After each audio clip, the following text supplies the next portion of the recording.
high and the mighty will fall. Welcome to the Wall of Power Radio Hour. This is your host, Paul Metza.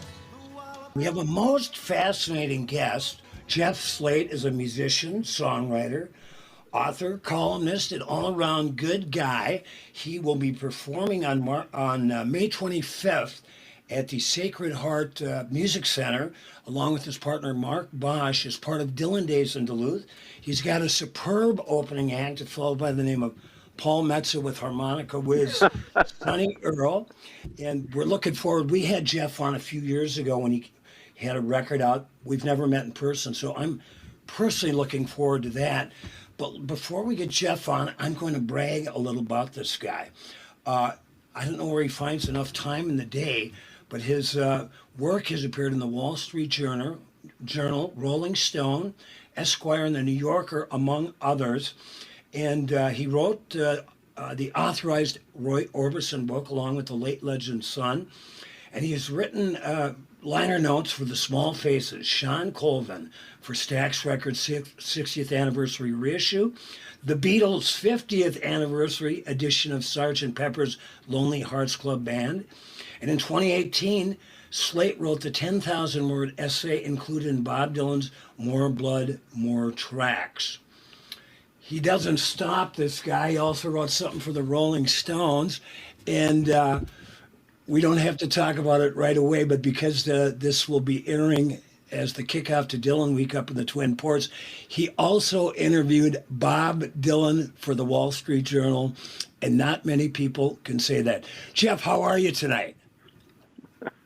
I hope I can live up to that introduction. I'm doing great, Paul. How are you? Good, man. Now, let's talk about Jeff Slate, the musician. Where did it all start? Wow.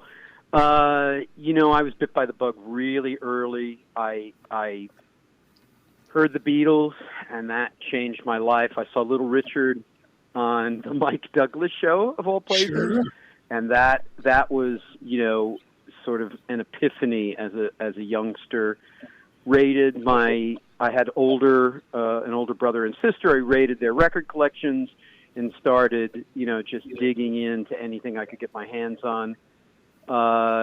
Came to Bob Dylan by way of the Byrds, like many young kids did.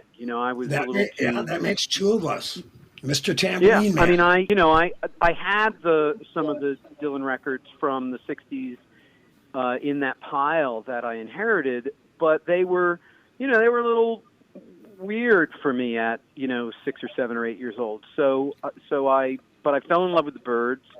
And there was, of course, the picture on the back, and I wanted to know who this guy was, and so then I discovered Dylan, and then, when I was coming of age in the late '70s, I was a real fan of the Small Faces and the Kinks and the Who, and the Jam and the Clash, who were contemporary at the time, and I had my first band, and we started playing around, and it sort of took off from there. In the '80s, I was in a band called the Mindless Thinkers that got named by Steve Jones from the Sex Pistols, and then in the '90s, I worked with Pete Townsend. He produced some demos for me, which are actually, we're going to release a 30th anniversary record later this year.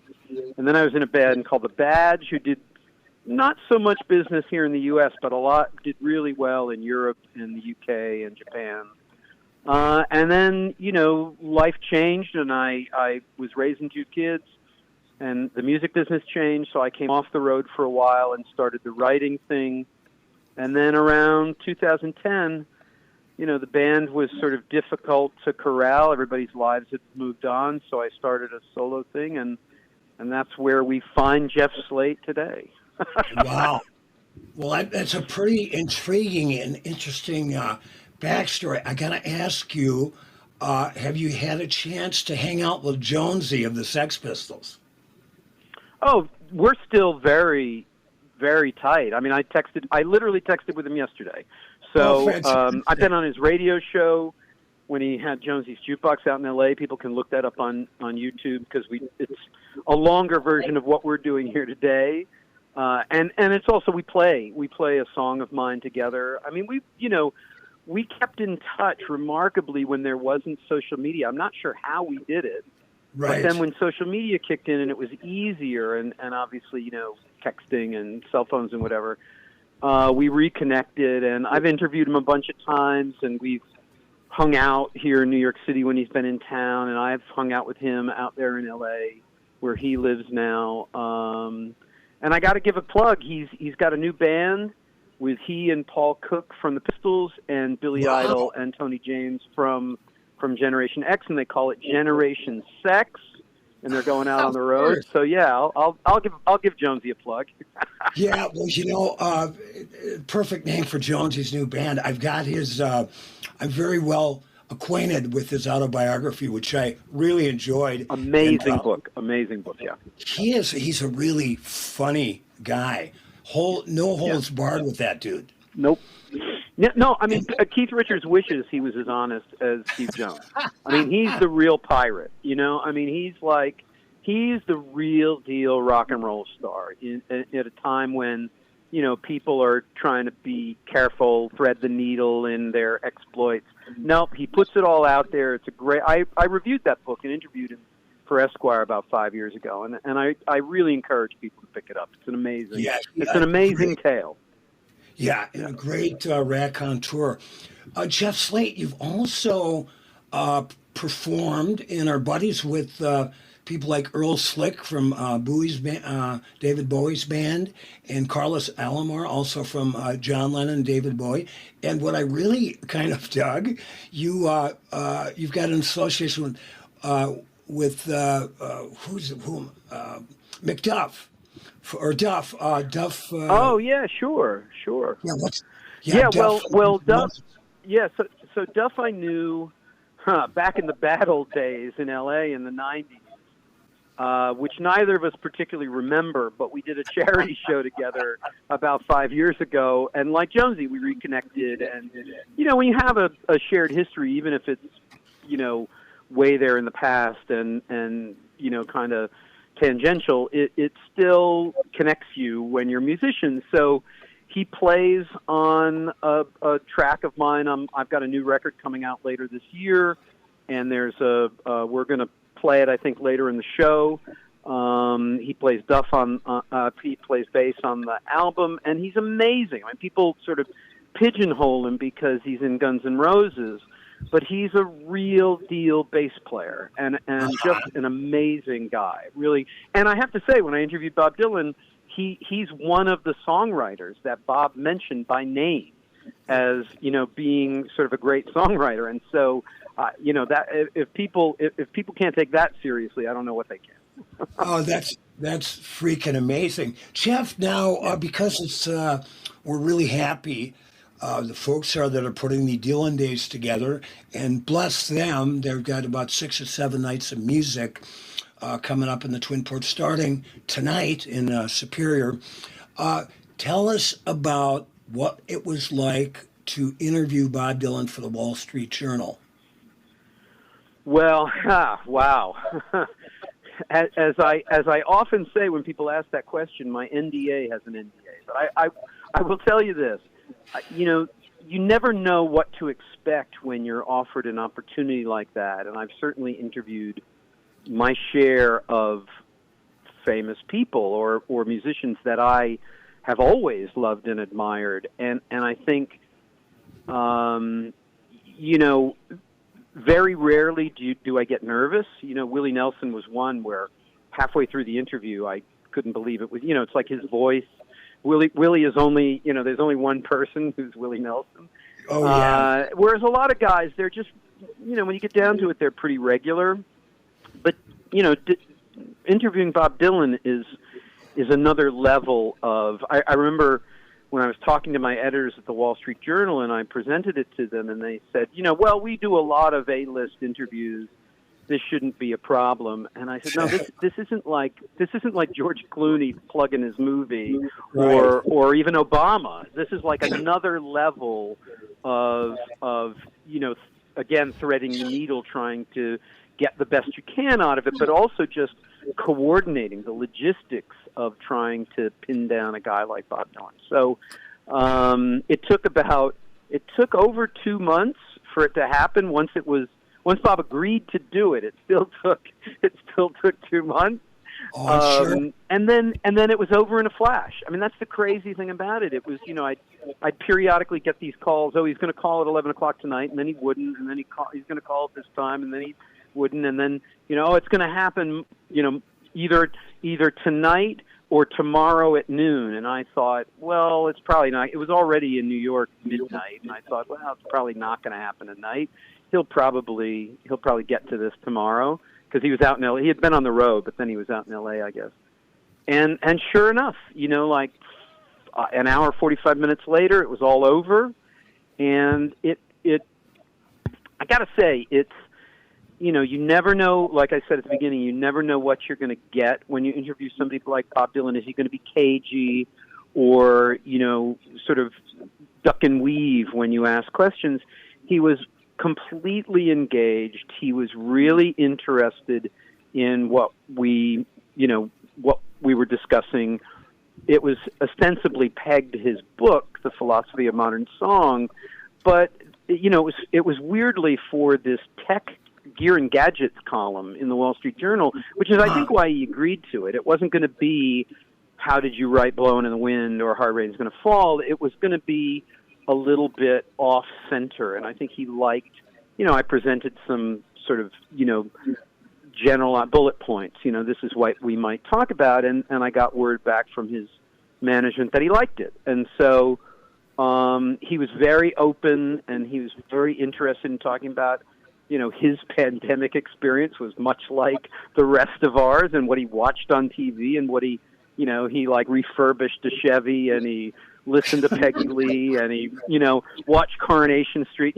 Everybody's talked about this online, but I think after it was over, and I was the only person, except for his, I guess, assistant, who was privy to what he had just talked about, I think it was pretty mind-blowing that this had happened. Now it's over, and I didn't even know if it was any good. I didn't know if it was going to be something people were going to be interested in, and of course they were.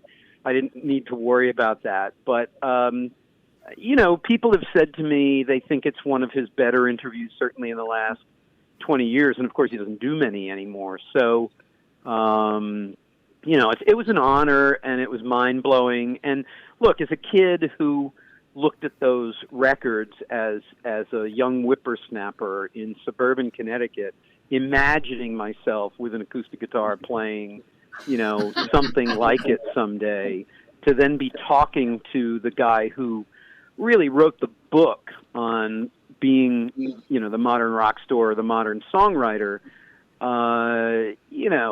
when it's all done and dusted, that'll be on my tombstone or my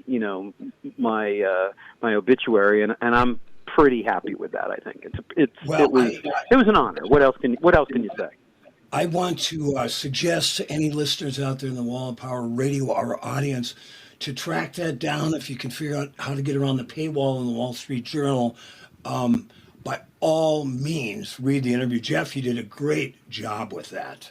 Thank you. I think there's a link.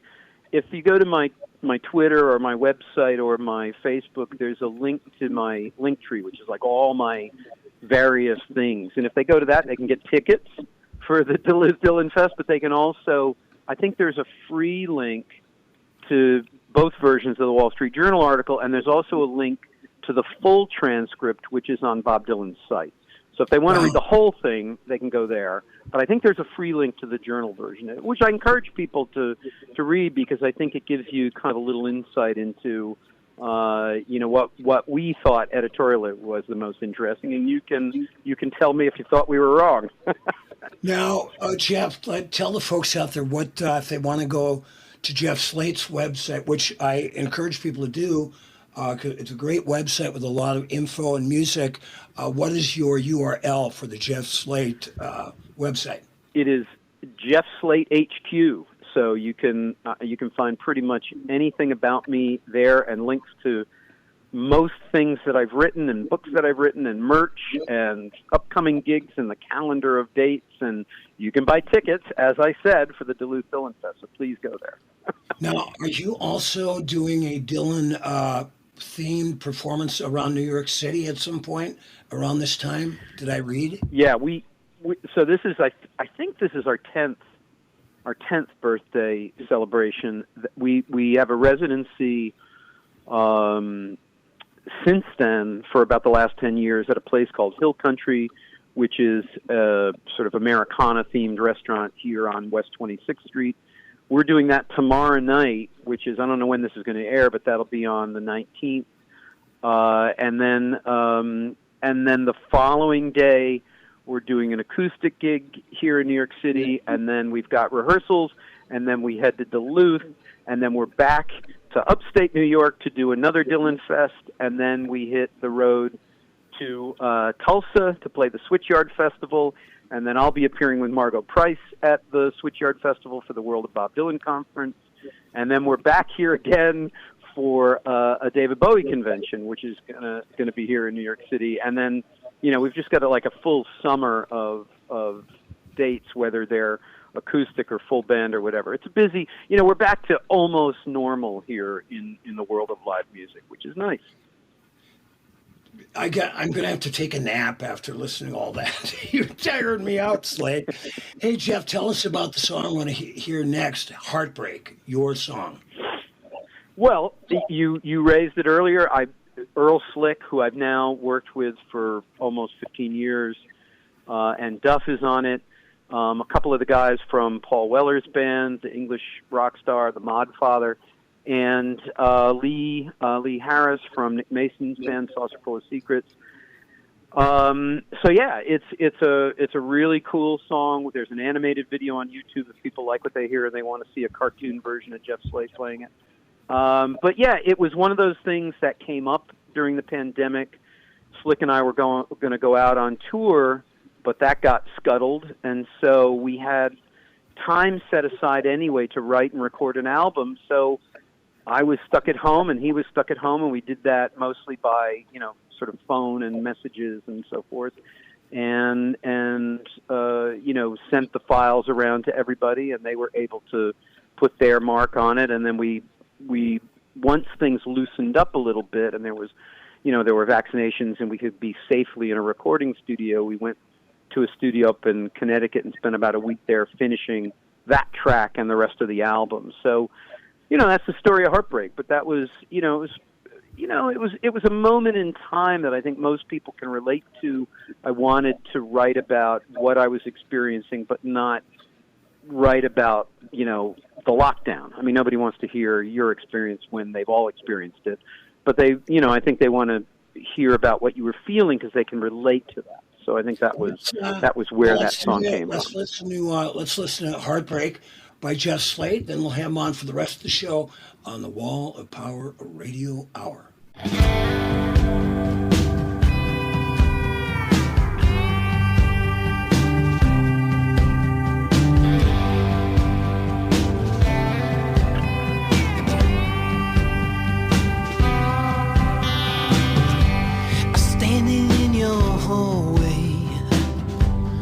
Looking in your eyes, I'm feeling all your love, telling all those lies.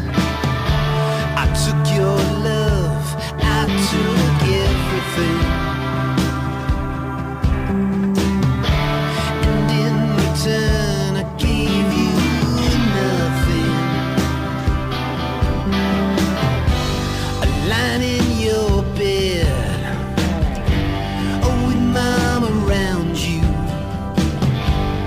feeling your heart beating, telling all those lies. I took your love, I took everything, and in return I gave you nothing but heartbreak, heartbreak.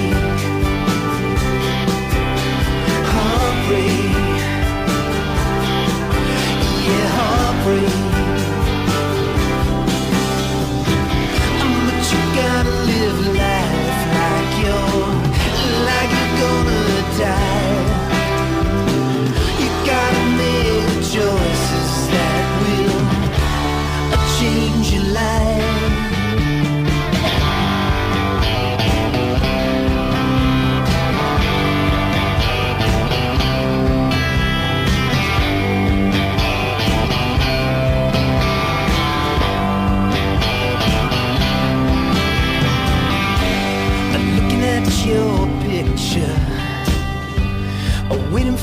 your call.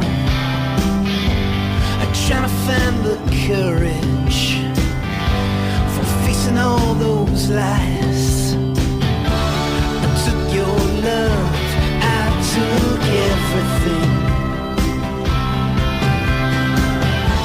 And in return I gave you nothing but heartbreak.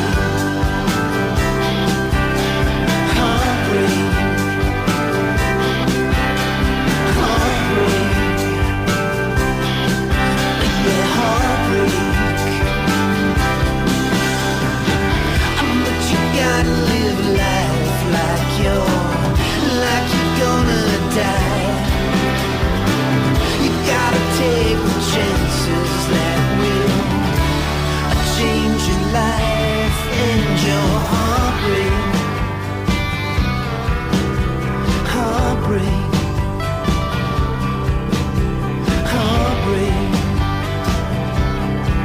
yeah, heartbreak.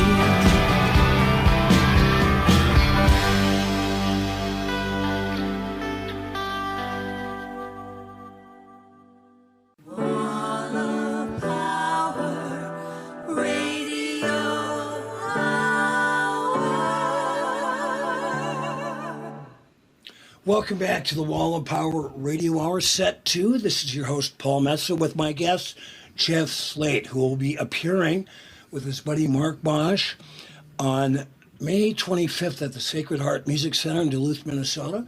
Opening the act, Paul Metsa and Sonny Earl. It's going to be a great night of music.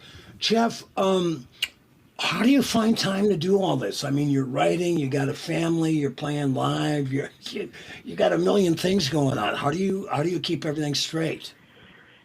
I like to be busy. It keeps me out of trouble, Paul. You know that. Musicians have an innate ability to get in all sorts of trouble, even at our age.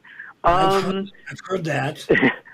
Yeah, I've always been a guy who, I think you make your opportunities, and I think you make your luck. And so if you're not out there, things don't happen.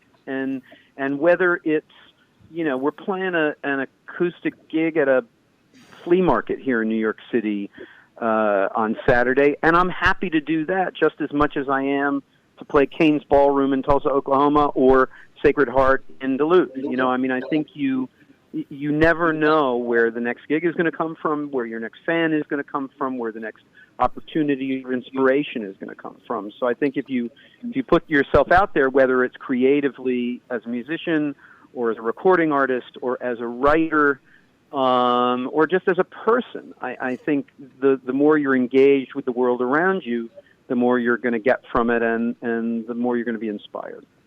Do you have time, Jeff Slate, to go out and hear other music? And if so, what do you listen to, either in the clubs or at home?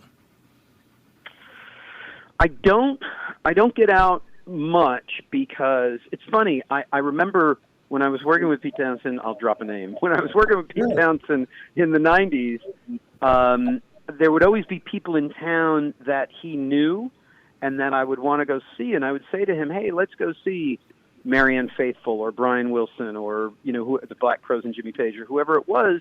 And he would say, oh, you know what, man, that's work.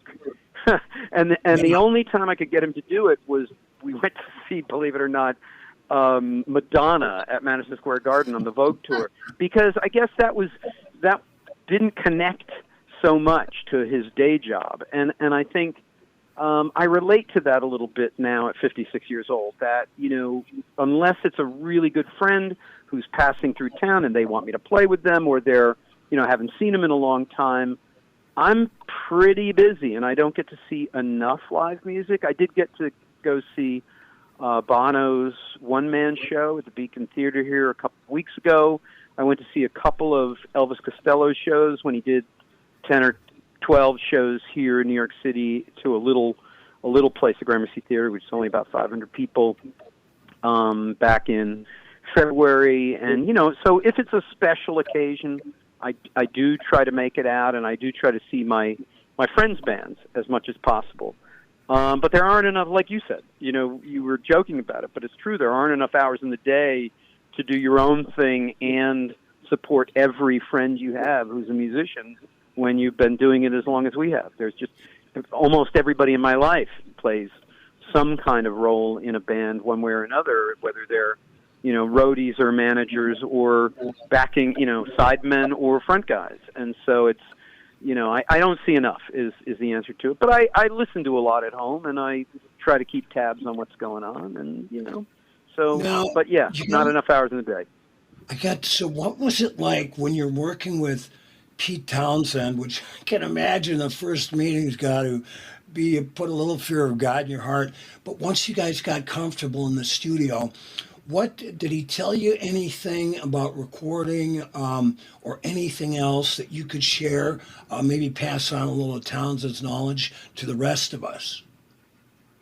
Well, yeah, I mean, Pete is an imposing figure just because, his reputation is, he's such a, physical and charismatic presence. But I got lucky. I met him he missed the plane, and I was leaving for a tour the next day, so we both ended up at a mutual friend's birthday party, and ended up, he and his friend Barney, who named The Who, actually, and I ended up in a big group going out drinking afterward, and then we were the three left standing at the end of the night.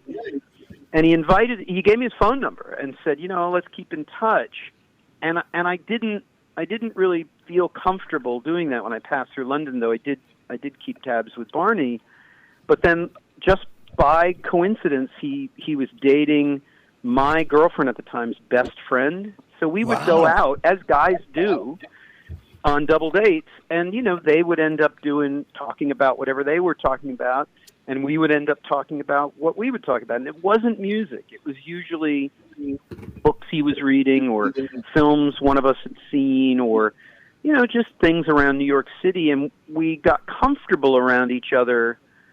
And then he was on his Psychoderelict tour, and I remember backstage after the Brooklyn Academy show, I kind of cornered him and said, hey, and he wasn't happy because I became another guy who was a friend who then was asking him for a favor.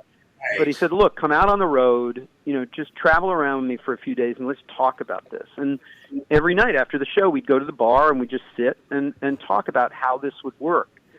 And one of the things I remember was around that same time, and I write about this in the liner notes for More Blood, More Tracks, that I was sitting in a bar in New York City, and he walked in and very, very with a lot of pomp and circumstance threw Blood on the Tracks and Freewheelin' on the bar and said, do you know these records? And of course, obviously I knew those records, but he meant something different. We talked about it. What he meant was, do you really understand what's going on, not just as a songwriter, but as a performer? And he sort of gave me a challenge to learn one of those songs, pick sort of a hard song.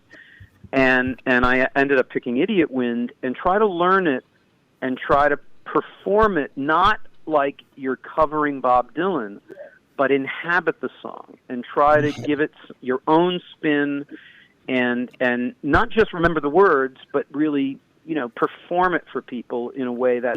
And I remember I thought, oh, no problem. And I had an acoustic gig down on the infamous Bleecker Street Row back then, and I played it one night. I played Idiot Wind. I remember walking home with my girlfriend at the time, being kind of dejected because I understood what he meant. I'd remembered all the words, and the crowd was thrilled because I'd just gotten through it, because it's a long song with a lot of words. But I remember thinking there wasn't any heart or soul in it. And I think that's what he was really getting at. Whether you're writing or performing or recording, you got to put, you got to be there 100% and not just, you're not in a Beatle band or a Bob Dylan band putting on a wig and a costume. You're your own person. And if you can own that performance in your own right, then you're on the path to being a real performer, a real creative artist. And I think that took me a really long time to get to and understand. But I think that's, part of it is doing it every day, but part of it is letting down your guard so that if you make some mistakes, that's okay if you're 100% in the moment.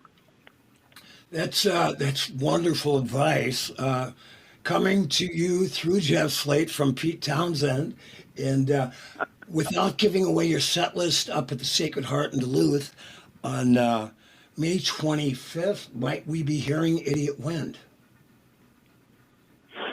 Oh, I hadn't thought about Idiot Wind. It's, we have a limited amount of time, and it's a long song, so I'd have to think about, maybe if that's a personal request, Paul Metza, I might do it just for you. I'm honored. But I hadn't thought of it, but sure. I mean, look, I want to definitely do something from Blood on the Tracks because of the connection to Minnesota and because of my connection to all the musicians there who didn't get the credit that they deserve for so long.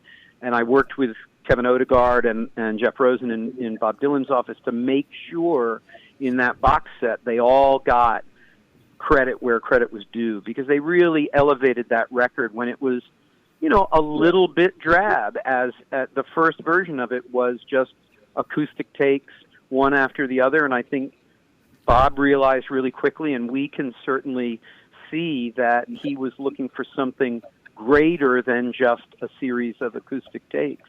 And the Minnesota guys, Kevin and the other Minnesota guys really helped elevate that record in a way that people maybe don't recognize enough, and I think should. So there'll be something, sure. And Idiot Wind might be it. Beautiful. Well, I'll put a little plug here. I co-wrote a book after a series of interviews I did with all the guys in Blood on the Tracks, who I reunited in 2001 for Dylan's 60th birthday at First Avenue. First time they'd all gotten together since the sessions in December '74.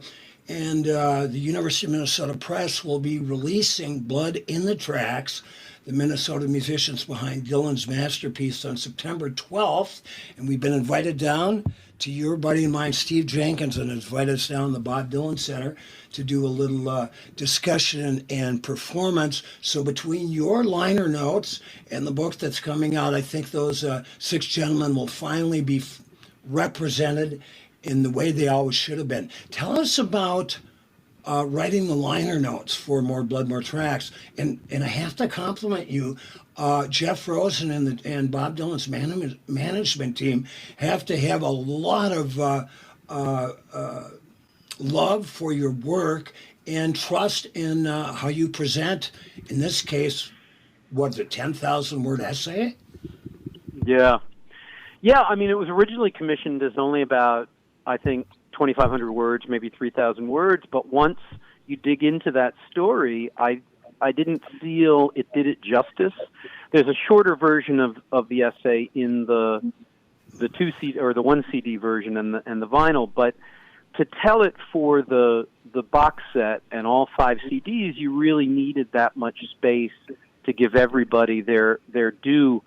Look, it was I had known Jeff Rosen and the people at Sony and the people in Bob's office for quite a while. At that point, we had a good relationship. I'd worked on a documentary for the 1966 tour when Jeff was out of town and he just couldn't do it. He deputized me to sit in for him. I mean, we've had a good working relationship. And then I was literally on the bus, a New York City bus coming home from parent-teacher conferences, and he called and said, "Can you come in now?" And I couldn't make it before he was leaving, but I went in the next morning, and he told me why. And he played me the very, very raw tapes sitting there in his office that nobody up to that point had heard, and it just blew my mind. And to be asked to do that particular box set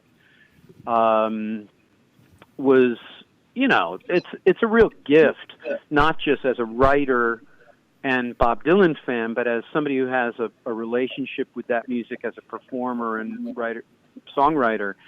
It was one of those moments where you kind of pinch yourself and say, is this real? To see your name in the press and on Wikipedia and whatever associated with Bob Dylan, even in a small way, is just a dream come true. So, but I have to say, they let me do whatever I wanted. There were almost no edits at all. They just let me tell the story. At the very end, Bob had a couple of comments, and that was really it. And I thought that was just, a really special thing to have them be, you tell the story the way you want to. We're dealing with the music. And I just thought that's a really graceful way to deal with a creative person. Jeff, you are a very lucky human being. I am. I really am, yeah. When's the last time you saw Dylan live? Well, he was here just after the pandemic lifted, maybe in, I think, the fall of 2020, I guess it was, at the Beacon Theater. He does his run at the Beacon Theater pretty regularly. Yeah. After Rough and Rowdy Ways came out, I saw him then. But I don't think I've missed Bob since, I saw him the first time with Petty and the Heartbreakers in '86. And then, because I was a kid and finances are such as they are, I would see him every couple of years then through till about 96 or 97. And then I think since then, around the time of Time Out of Mind or Love and Theft, I don't think I've missed him since then. There probably have. I've seen him with Willie Nelson, and I've seen him at baseball parks, and I've seen him, at Forest Hill Stadium where he played in the '60s, with Mavis Staples. Every chance I get, I go to see him, and every opportunity, he never disappoints, as far as I'm concerned. Whether it's the Bob Dylan you want him to give you is not really the issue. I feel like, any given night, he gives you the Bob Dylan he wants to be, and we should be happy that we get to see that, even, a small slice of that sort of creativity and talent. It blows my mind every time. And that's the definition of a true artist. Jeff, in 30 seconds or less, number one, Jeff Slate will be performing with Mark Bosch at the Sacred Heart Music Center as part of Dylan Days in Duluth, Minnesota, March 25th, with openers Paul Metz and Sonny Earl. Thanks so much for your time. Give us a little 30-second description of Handle with Care that we're going to be listening to next. Oh, well, I've always played that song. I've always loved that song. As far as I'm concerned, the Traveling Wilburys are the only rock and roll supergroup ever.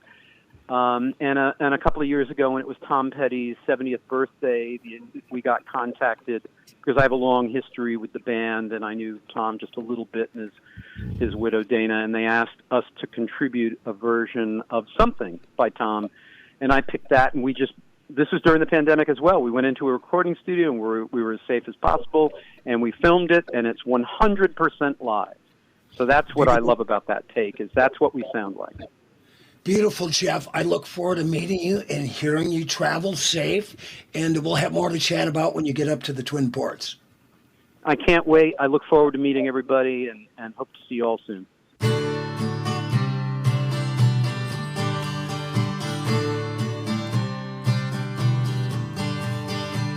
Been beat up and mad around, been sent up and I've been shot down. You're the best thing that I've ever found. Handle me with care. Reputation's changeable, situation's tolerable. Baby, you're adorable. Handle me with care. I'm so tired of being lonely. I still have some love to give. Won't you show me that you really care? Everybody's got somebody to lean on. Put your body next to mine and dream on. I've been farmed over and I've been fooled. Yeah, I've been robbed and ridiculed. Daycare centers and night school. Handle me with care.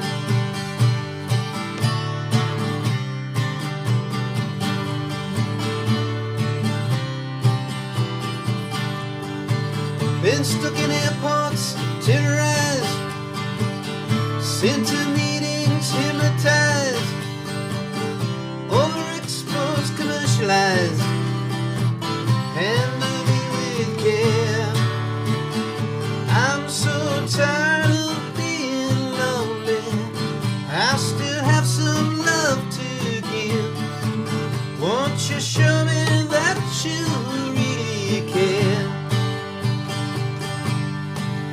Everybody's got somebody to lean on. Put your body next to mine and dream on. I've been uptight and made a mess, but I cleaned it up myself, I guess. Oh, the sweet smell of success, handle me with care.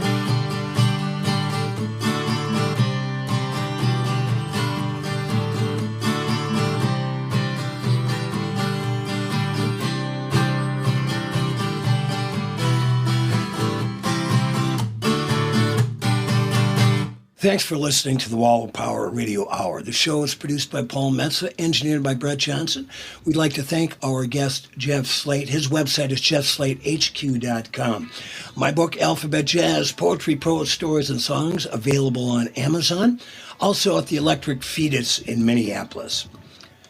And like my dad used to tell me, remember to be kind and make someone happy.